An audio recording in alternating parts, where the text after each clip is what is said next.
Now I am very excited to welcome back a college basketball expert, as well as the editor and host of the Vegas Sports and Information Network, and Mr. Matt Youmans from vsin.com. You can follow Matt on Twitter at Matt Youmans247. Matt, we are in the dead of winter. It's actually pretty lively around our parts. How you doing? Yeah, it doesn't feel like winter. Actually, the weather's starting to warm up in Vegas, and I'm going to head to San Diego this weekend for the Farmers Insurance Open at Torrey Pines, and I see it's going to be 80 degrees on Saturday, so we look forward to that. While the East Coast gets buried in another polar vortex of a snowstorm, this is why we live on the West Coast. Matt, I feel like every time I have you on, you're going to San Diego that weekend. It's either for Del Mar or something fun, but it's like about time you might have to get another place down there or something. No, I don't want to live in California. Taxes. That's not an advantage play. Let's put it that way. Even I like to go down there for weekends here and there to the racetrack, Padres games, San Diego State, or golf tournaments like this. Much rather live in Las Vegas. Yeah. Agreed, my friend. I wouldn't even like renting things out there either. But hey, my man, we have a Super Bowl. Real quick, I want to ask you: are you surprised to see these two teams face off in Super Bowl 60? Not that surprised. I guess as the season developed, you could kind of see that this was going to be a possibility. I did bet the Patriots to win the AFC East before the season. I thought they were going to be a sleeper team. I love the Mike Vrabel hire. And that looked to be a defense that was going to be strong. Drake May, up-and-coming quarterback with a couple more weapons around him. I didn't think the Patriots were going to be a Super Bowl team, but I thought they would be one of the better teams in the AFC. When you project the AFC back in August, you're thinking about Chiefs, Ravens, right? Maybe even Joe Burrow being a factor, and some other teams. You're not really thinking, well, I should bet the Patriots to be a Super Bowl team. But the way the AFC fell apart, it fell apart perfectly for the Patriots. And Broncos were another team I liked. I bet them to win the AFC West, but I didn't necessarily think the Broncos were going to be a Super Bowl team. It's just you see those great quarterbacks and other teams you have power rated higher at the top of the AFC, and you don't think that the Patriots or the Broncos are going to be the team out of the AFC. I had a 30-1 ticket on the Rams to win the NFC, actually to win the Super Bowl, and that was my pick to win the NFC. And Rams came up short in Seattle twice in the past month, and that's kind of painful. But Mike Macdonald's a hell of a coach, man. You're watching right now in the NFL coaching carousel. A bunch of guys get hired, and right away you can see some of these hires are not going to work out. Right? It's not going to work out for Todd Monken in Cleveland, Mike McCarthy in Pittsburgh, Jeff Hafley in Miami. I don't think any of those are going to come back to haunt me as a freezing cold take. I'm not concerned about that. I'd say those three coaching hires are not going to get those teams over the hump. The Mike Macdonald hire a couple of years ago I did like quite a bit. I thought he was going to be a rising coaching star, so I can't say I'm stunned that the Seahawks are here, but I did not think they would be here because I really didn't think Sam Darnold could get him there. And, he played probably the best game of his career last week against the Rams. So you got to give him credit for that. He's got to do it one more time. Yeah. It's how about the biggest losers would be the Atlanta Falcons. 2 years ago, they had an opening, and they they interviewed Mike Vrabel and Mike Macdonald, and they hired Raheem Morris. He's still there, ain't he? He just got fired. Oh, that's right. That's right. It was right. And there was just so many fired. The only one that should have been fired that wasn't is Zach Taylor, in my opinion. I don't know why they keep him around. I think he's holding Burrow back. But it was weird to see Harbaugh fired before him. But I understand that him and Lamar just don't gel. And you know what? Give them both a new place or new situation for Lamar. We'll see what the problem was out there. I'm starting to think it was maybe more on the Lamar side, but we'll see, and we'll see when those season win totals come up. We can talk forever about those terrible hires that you mentioned, because I agree 100%. I don't know how the hell Rodgers is going to deal with McCarthy again, if he's even thinking about coming back, but that's for another time. We have college basketball to talk about, and that's what we love. And it's not early for me and you. I mean, It's almost the end of January. We're only a month away from March Madness here. But I always like to ask about buy low, sell high, just to see if there's something that you're looking at in the future here, kind of see a trend on a team. Buy low, I'll just throw one out there. I got Clemson. I think that they have decent size. I think they have a good defense, a very good defense. They're just the threes aren't falling for them, and I think they will. I like Brad Brownell. I think they have a very easy schedule coming up after this. Just no really top 50 teams in the KenPom. I think I'm going to be. I could see myself on Clemson in the near future. I've always liked Brad Brownell. Really good coach, underrated coach, and I don't disagree with that play. So you want me to give you a buy low or a sell high pick here first? Whatever you want first. I'm going to go buy low first, and I'm going to go St. John's. And somebody might say, wait a minute, St. John's was a top 10 team. If you look at the Circa Futures board today, St. John's is at 90-1. And this was a team that was around 15 to 20-1 for a long time. Obviously, Johnny's lost some games, and people got down on him, jumped off the bandwagon. Rick Pitino doesn't have a true point guard. This team was a big disappointment. But they're starting to get things together. And, hey, look, Pitino can figure out a way to put the puzzle pieces together. So I'm not saying that St. John's going to be in the national championship game, but this is a team that could be a contender if things break right for the Final Four, and you got 90-1 in your pocket.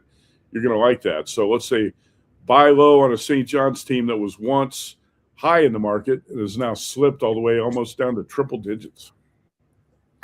Dude, they're 22-1 to make the Final Four. I mean, that's very hedgeable if they get to the Sweet 16 and after. I'm looking at that one. I like that call. St. John's is a fantastic program with Pitino there, and he's a championship-proven coach. So I love your buy low. How about a sell high? I don't have a strong one here, but if I would have said this 2 weeks ago if I talked to you on this show. Purdue was a sell high for me, and I tried to caution people, early in the season, be careful with this Purdue team because they don't have any NBA-type athletes. So I'm not sure. It still can be a great college team, but when you don't have NBA talent, that makes it tough to advance too far in the tournament. And that was my biggest concern with this team. Also, the defense has really slipped, and it's not an elite defensive team. You do have Braden Smith, still one of the best point guards in the country, but guys around him are not making shots. He's setting guys up. If you've been watching these games, he's setting guys up for open threes, and they're bricking the threes. And so Purdue has gone from, I think, around 8-1 to now 20-1 at Circa. And Dustin Sweetelson of VSiN asked me 2 weeks ago, I'm thinking about betting Purdue. What do you think? And I said, don't do it. I see way too many flaws in this team. Now, I also caution all the time against overreacting because team loses 2 or 3 games and, January, February, a lot of people want to give up on the team. And you remember 3 years ago before Danny Hurley won his first championship at UConn, in late January, UConn lost 3 games in a row. And I think at that point, the Huskies were ranked number 2. They were somewhere in the top 5. They dropped 3 in a row, and 4 out of 5 they lost, and everybody jumped off the bandwagon. That team came back in March and won and covered 6 straight to win his first championship. So you don't want to overreact, but I'm going to say sell high on Purdue, which was a preseason number 1 team. Trey Kaufman-Renn disappointed me. He's soft down low. He tries to finesse too much, can't bang. And you need some guys at the Big Ten, especially if you play an SEC team in the tournament, to bang, and he's not. They can't do that. And I agree. And I wish you sent me that text not to pay, because I did back them a couple times and got smoked on them, especially the Illinois game, dude. I had -2.5. I did buy back a little on Illinois at 6.5, but I ended up losing because I didn't buy back enough. And I just thought that was a perfect bounce back spot. But you were absolutely right. I'm gonna sell St. Louis. Top 25 in KenPom. Seriously, their best wins Santa Clara, and you know what? They don't have a great schedule after this, but I like Robbie Avila. But man, he can be slowed down when he bangs with some other big guys too, and he's going to face a few coming up. He's got a tough game against Dayton coming up on, and there'll be a double-digit favorite. And I'm not a big Dayton guy, but Dayton's on the bounce. I don't know. We'll see what the line is, but I'm going to sell high in St. Louis coming in the next week or two and possibly in the future after that. So that's mine. And, just when they get overvalued on Ken Palm because they're beating up a bunch of bad teams, a bunch of cupcakes, that's kind of when I like to jump in. Let's get into our plays, or at least leans, whatever we decide. We texted before this, and this game's awesome, man. I mean, this might be the best game of the weekend, and it's on Friday night, almost like a standalone situation. And I tell you, man, I want to make sure that I'm back from my son's football game to watch at least the second half of this. But Michigan is playing Michigan State, and what's funny is some of the lines came out already on this one. It was out this morning on DraftKings and FanDuel, and it was Michigan State was minus 1.5, now plus 1.5, minus 120.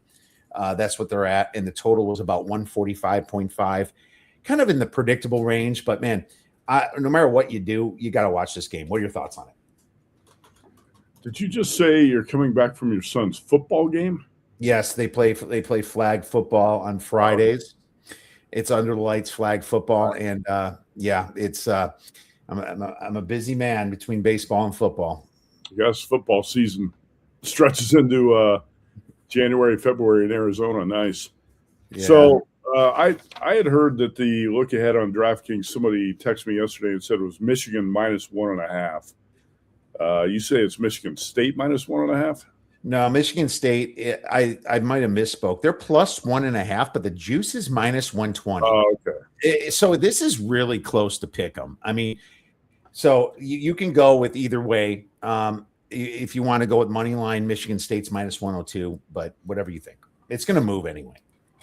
It's going to be a live betting game too. I'm not going to bet a lot pregame because I'm going to live bet this game. Anytime you have a line around pick -1, there's typically not a big advantage to betting it pregame because if you follow live betting like we do on VSiN Primetime every night, if you wait 5 minutes, you're going to get a better number. All right, so I'm not going to go crazy betting this pregame, but I like Michigan State here, and I've been betting against Michigan and Purdue, like I mentioned, consistently for the last 2 or 3 weeks. Do you realize that those two teams are a combined 0-14 against the spread in their last 14 games? No. Wolverines and Boilermakers, and I probably bet against both those teams a combined, I don't know, 8 or 9 or 10 times of those 14. I know I bet against Purdue 7 times. I bet against Michigan 3 or 4 times, I guess so, but at least 10 times. But it's funny because in the late November through the end of December, Michigan was like the 96 Chicago Bulls.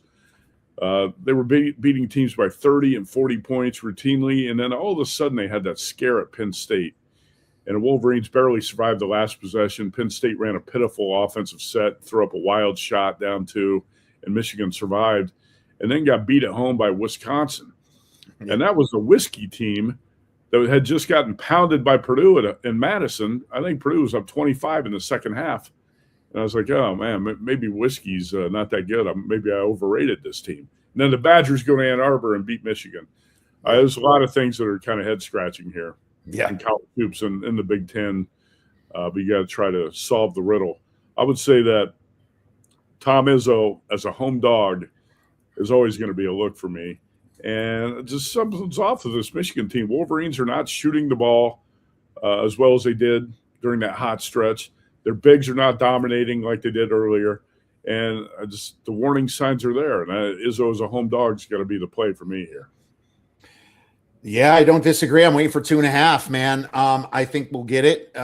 It's going to bounce. The book's going to look for some more action on this. I like Izzo as the home dog. You know, that I was on Nebraska. Of course, my line sprinkle was hopeful until the last minute. Yep. You could have called the foul on Montez there, and I don't know. I'm not saying it's bang bang, but dude, that when Nebraska's shooting 4 free throws the whole game and their other team shooting 23, you got to give that foul to Nebraska.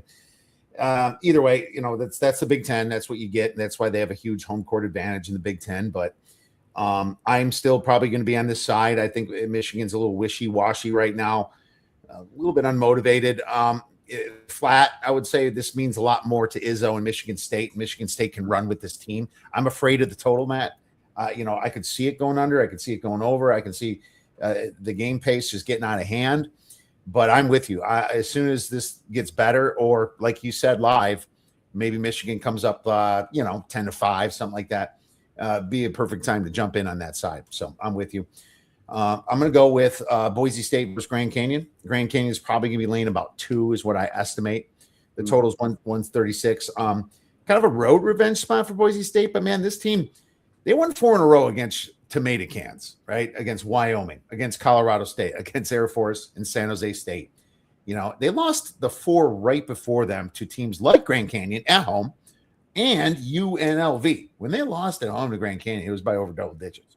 Problem with Boise, they're just very inconsistent. They rank 319th on Haslametrics. So you never know what you're going to get completely. But neither team does anything spectacular. They don't do anything terrible. Their stats are very similar in a way. Both teams played a little bit slower of a pace. But last game in Nevada, the Lopes, man, they're out with no guards. Caleb Shaw was out. Brian Moore was out. They're starting guards. And they might be out this game. So I can't just back Grand Canyon. I kind of want to if I knew that they were playing. But I like the under. I think that this is going to be another rock fight type game.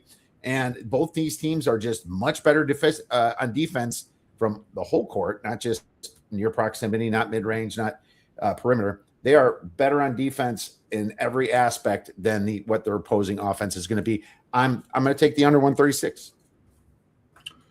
Well, the Lopes got in a rock fight up in Reno a couple of nights ago. How about that game?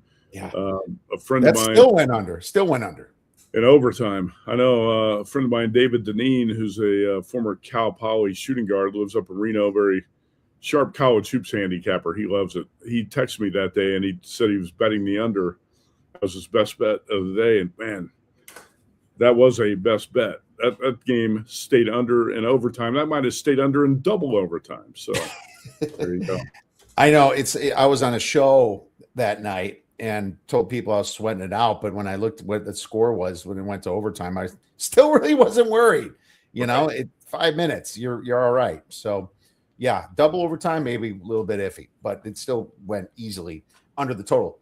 Well, let's get into our Friday night or Saturday night slate because, man, there's just some awesome games, Matt, on Saturday, and I'm very excited. You picked a few good ones.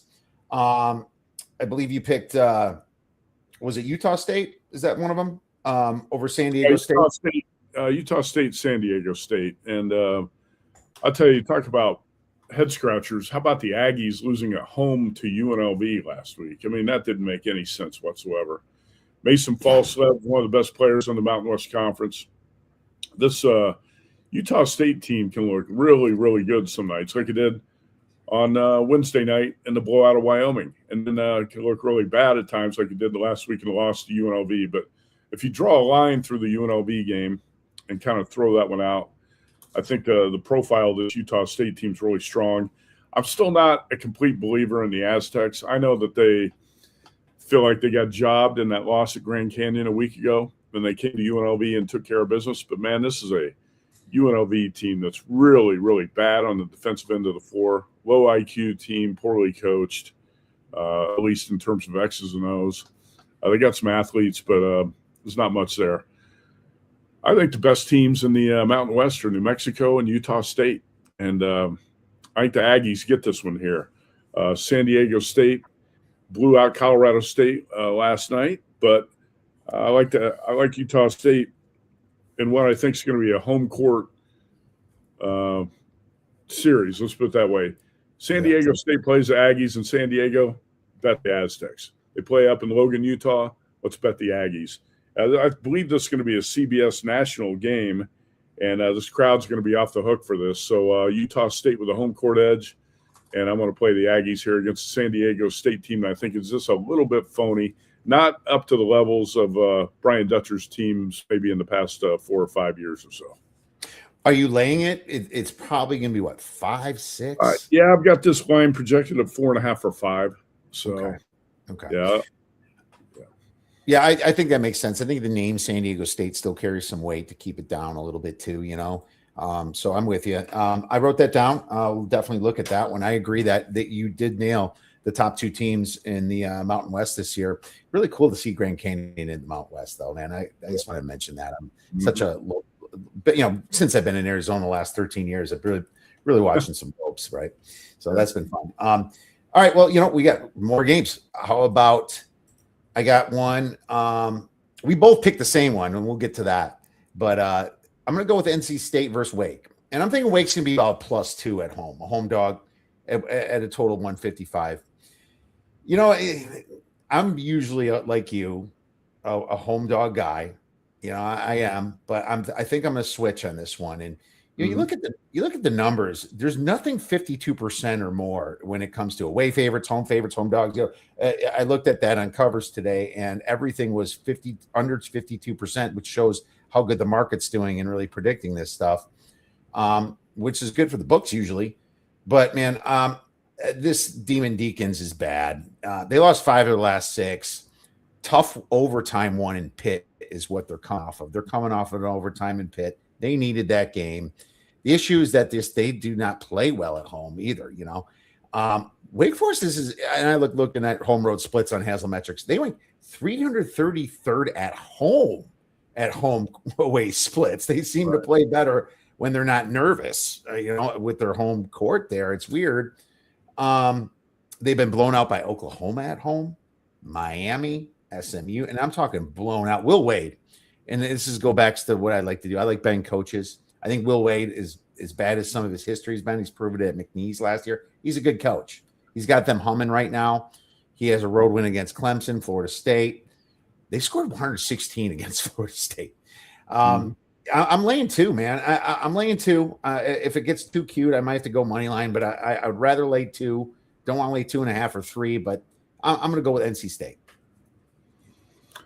All right, I'm not going to argue, but I've always said that as handicappers, you got to stick to your strongest conferences, and that's when your winning percentage is going to go up. Bet the conferences that you know the best.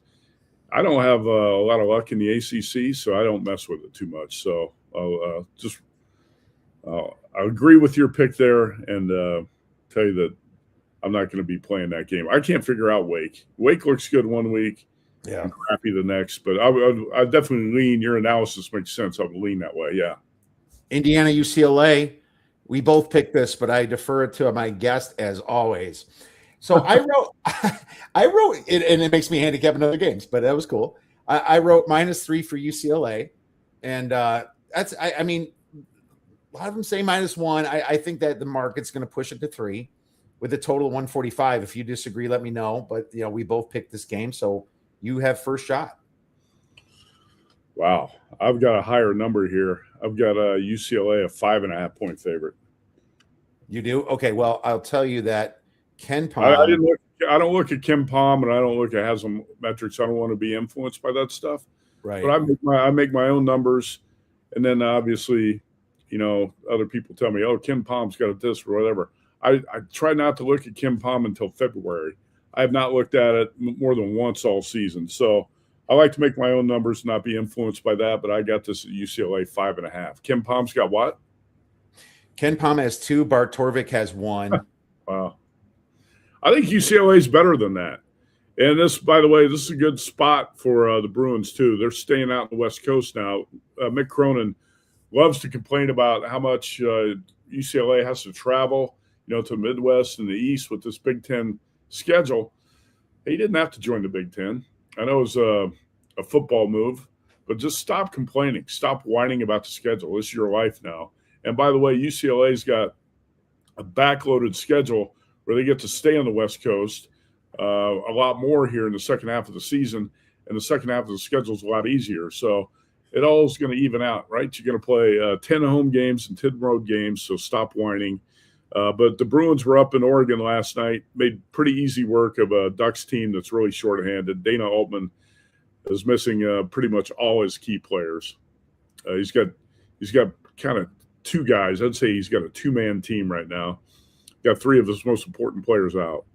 But UCLA is playing better. I was at Pauley Pavilion about a week and a half ago when Tyler Bilodeau hit the shot and UCLA beat Purdue 69-67 in that comeback.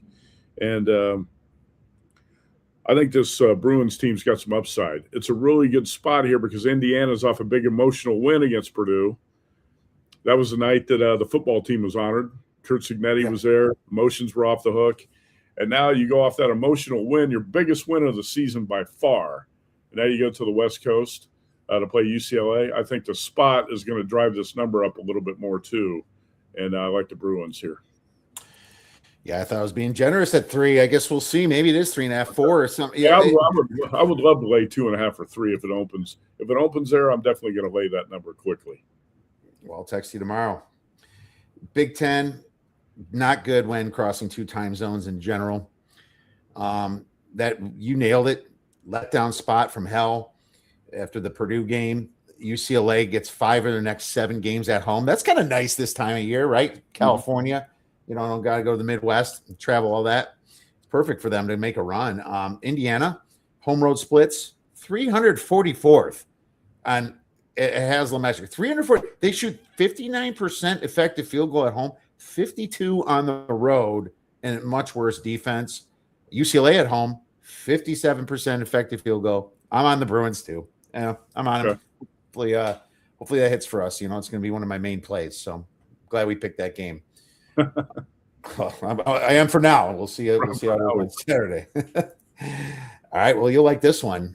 Arizona versus Arizona State. Plus 15. Maybe it's not, but a lot of sites are saying 16. I'm going to say 15-14 probably with the total that's high of 162. And I think Arizona is the best team out there. I do. I think I kind of want to parlay them with an MVP bet. I'm not sure which one yet, but that way I can get better than 4-1, right? But I'm excited for this game and rivalry. It's a rivalry. Like I said, I loved how they beat BYU. Of course, at the end, somehow they let them get close. I don't even know how the hell that happened. I turned it off with 2 minutes left and looked at the final score. I'm like, what the hell happened? But Arizona State and Bobby Hurley, nobody knows Tommy Lloyd like him. Yeah, he knows him more than any other team, in my opinion. They played many times over the years. U of A's won 9 of the last 10 matchups. But ASU did cover the spread the last 2 matchups. ASU went down to Tucson and only lost by like 6 points, you know. Sun Devils, they did have some big wins at home against Cincinnati, Texas, Santa Clara, which, you know, not great, but, you know, I give them some props for that. But we're talking 15 points. They also covered pretty well against Gonzaga, who is, you know, Tommy Lloyd type. Mark Few and Tommy Lloyd, you know, they work together. I'm it's too many points. I'm taking the dog. I'm going to sprinkle the money line, see if, because I'm not going to miss Arizona's first loss in case that happens. So I'm sprinkling my line, but I'll take 15 all day and I'll grade it when it comes out. All right. Interesting. I got this number at 12.5. So we'll see where it comes out. But that I was at the Arizona State Texas game. That was in the Maui Invitational, and Mo Odom went to the free throw line a bunch of times that night. I have to look at the box, but I bet you Mo Odom had 18 trips to the free throw line that night for the Sun Devils. I'm not going to say it's a sleepy spot for Arizona because when it's a rivalry game, it never is. But you're off the big game at BYU, and you got some pretty big games coming up on the Big 12 schedule. You might not have an Arizona team that's fully focused here. Arizona State, I think, can be sneaky good sometimes, but I don't know. I feel like a glutton for punishment, right? I've been betting against Purdue, Arizona, Michigan, some of the better teams in college basketball consistently for the past couple weeks. I did bet BYU the other night, and I bet BYU plus 1.5. But like I was talking about with the live betting, I also played BYU plus 8.5 live, and I thought that was dead. They were down 20. I thought the live bet was dead too. And then who knows? It turns into a 1-point game, and BYU's got a shot to win at the end, which was insane. But that had some officiating hijinks, you know, on the home court in Provo, and some stuff happened at the end of that game. I saw that Charles Barkley said March Madness he's going to call it the Arizona Invitational.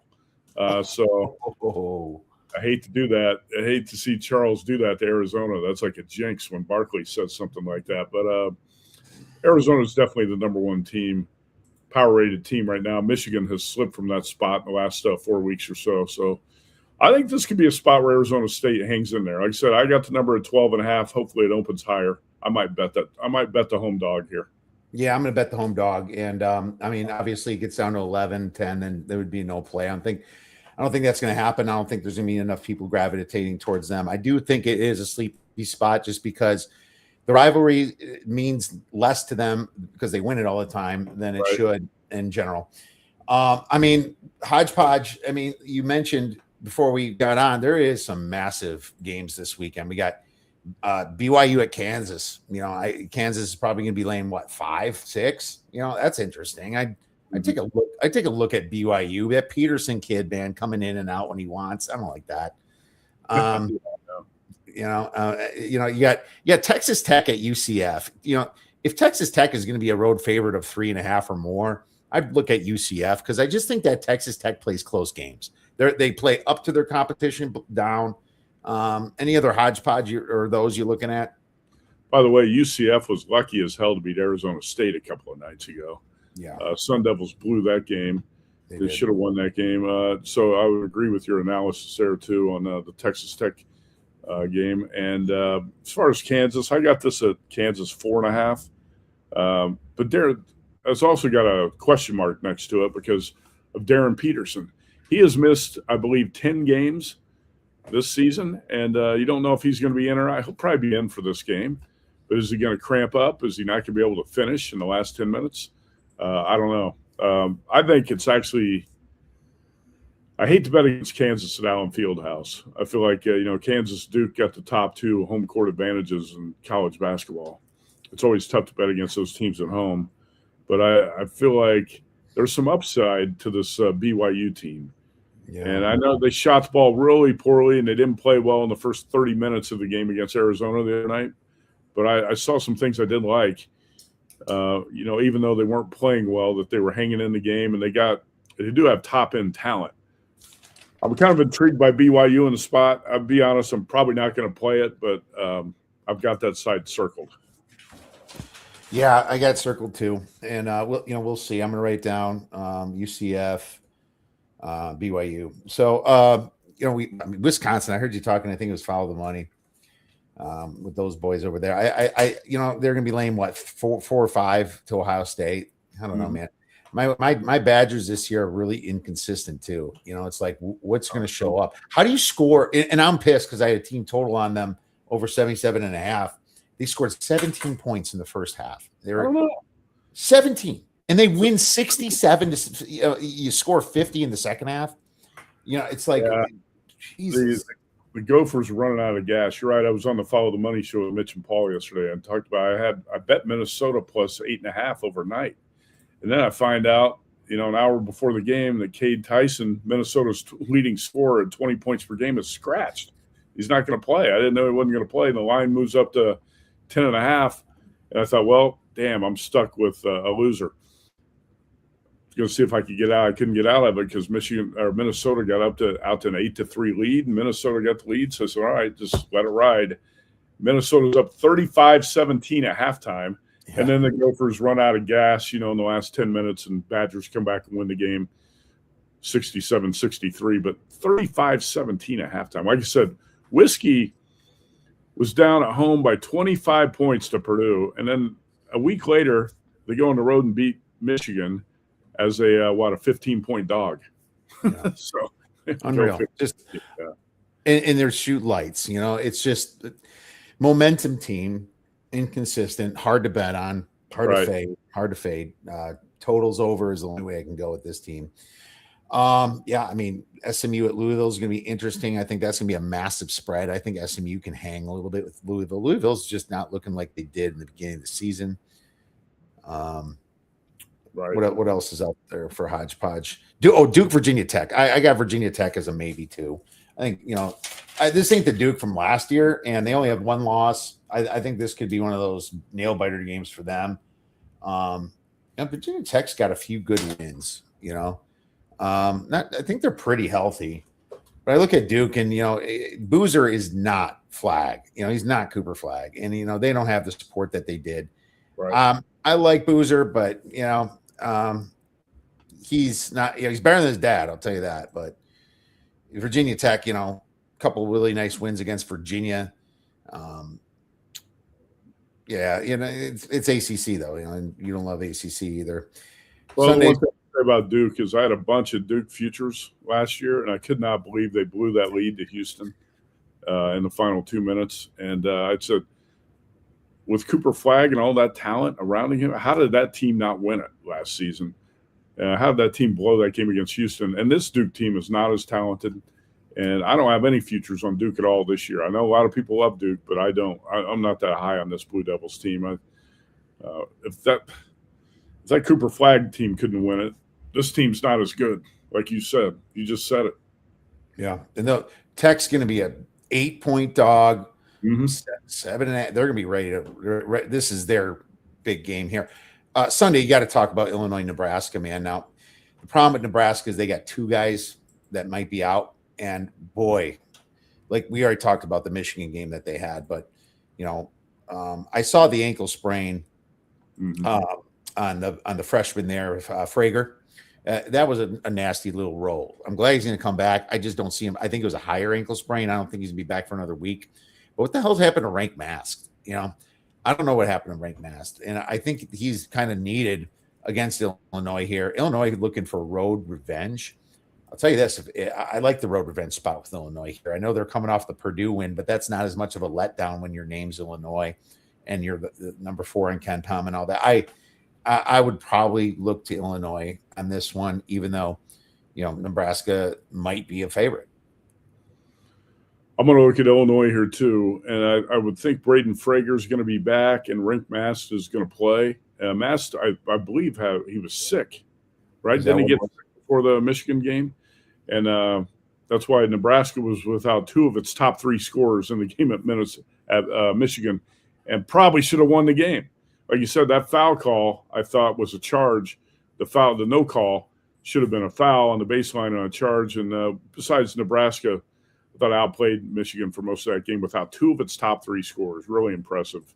Yeah. And you're hearing a lot of people say that Nebraska was more impressive in that loss than it was in any of its other wins. I don't know about that. Cornhuskers got some pretty good wins, but I like the revenge angle, especially when the favorite lost the first time.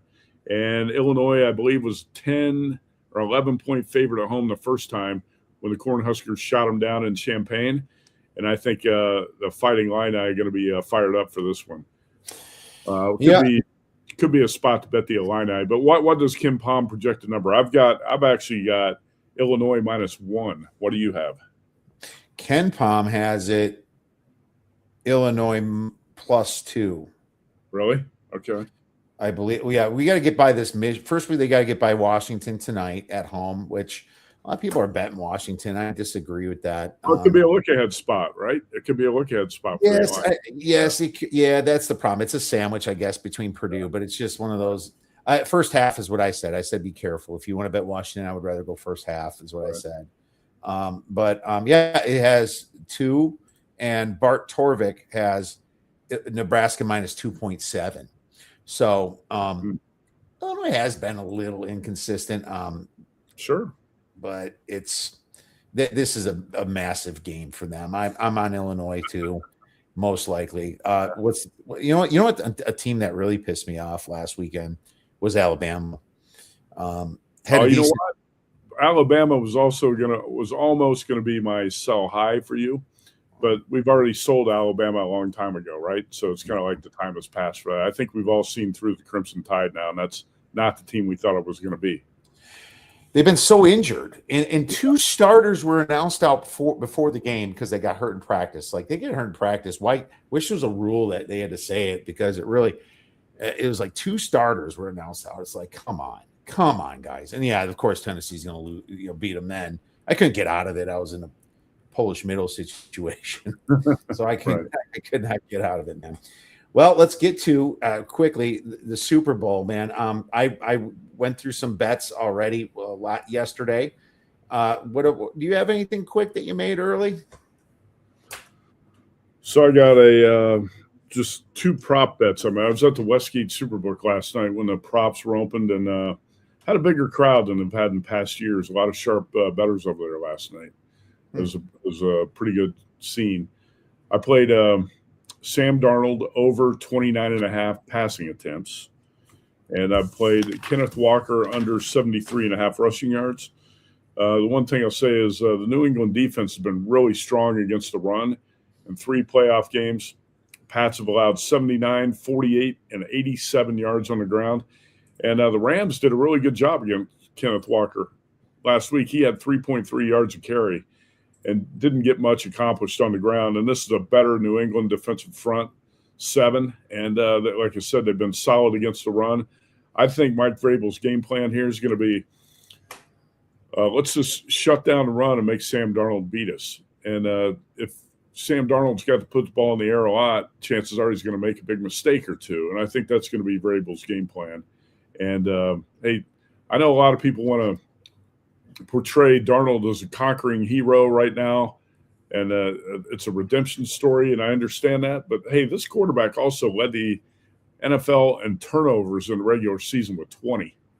All right? It was just over a month ago that the Seahawks beat the Colts 18-16 in Seattle, and with Phillip Rivers, a quarterback.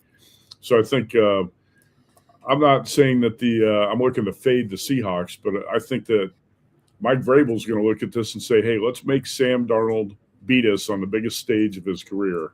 So I'm going to go over his passing attempts and under Kenneth Walker's rushing yards. I'm leaning towards taking the underdog and the points, but I have not bet the side or a total yet. I agree. Both teams great against the run.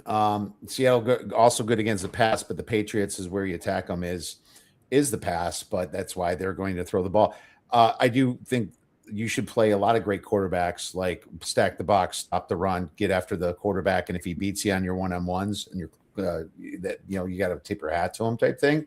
I've always been like that, especially when they play Brady. So I think that's a great defense for Vrabel to call, and I think he will. So I agree with that. I'm waiting for that number to get up a little bit, though. I think more people's going to bet on that, and that's what I'm kind of hoping for.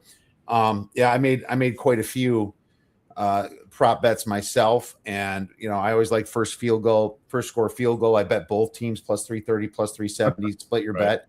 It hits a lot because their nerves. The Super Bowl now to talk about field goals, but it kind of goes with my first half under that I used to bet all the time. I like the first quarter.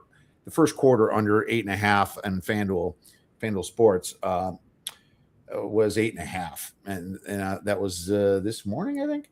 Yeah, and it was 8.5. I took a little first quarter under at 8.5. And I also like Hunter Henry over 3.5 receptions. I think this is going to be a Hunter Henry game because those great cornerbacks, and Witherspoon's going to shut down Diggs. So I like Henry over 3.5. I did take a long shot. I probably could use this as a beer bet banger, but I have another one for you. So here, my long shot is you see these fun bets made by FanDuel, DraftKings, and stuff, and I think not everyone's right. Of course, most of them are bad bets, but one's called Booty Call. All right, and I like the name Keyshawn Booty, but I also like the 15-1 for a 40-yard touchdown. It's a 40+ yard touchdown, right? Well, Booty is the guy they throw to kind of deep anyway. They went, if you saw last game, they did throw a deep one. He just missed it, or snowy, whatever. And I think Witherspoon's going to be blanketed over Diggs. I really see a chance of either catching a deep one or running after the catch for one. And it's 15-1. Now, most likely I lose this bet, of course, but out of 15 chances, I think you hit it. I think you hit 1 out of 10 even. That he has a long touchdown. That's what he does. I'm going with Booty Call, man. It was on DraftKings, so why not? I like it. That's good. It's a great name too. Beer bet banger time. I got a fun one for you. Do you have a beer bet banger for us? What's the definition of your beer bet banger, by the way? Sure, it is any plus money bet, and I guess I lean towards the larger odds. Like if you like a big dog this weekend, like maybe you do like Virginia Tech to win outright, right? But first of all, it can be any plus money. It's beer money bet that you make every week. It doesn't have to be necessarily sharp, but this is a betting show, and there's value in some of this stuff. We have we did have then the Heisman Trophy winner at 14-1 on a beer bet banger, right? So there's still, it doesn't mean there's not value, but that's my definition.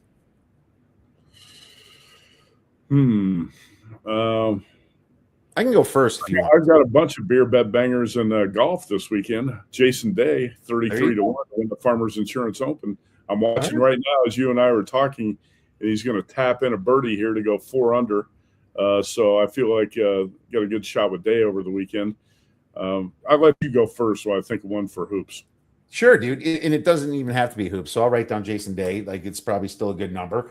I'm going with the John Wooden Award. And I just kind of like gave you a tell about that I'm not into boozer as much. Are they really going to give the John Wooden Award to the same team 2 years in a row? I think it'll take a lot. Come on, it's Duke.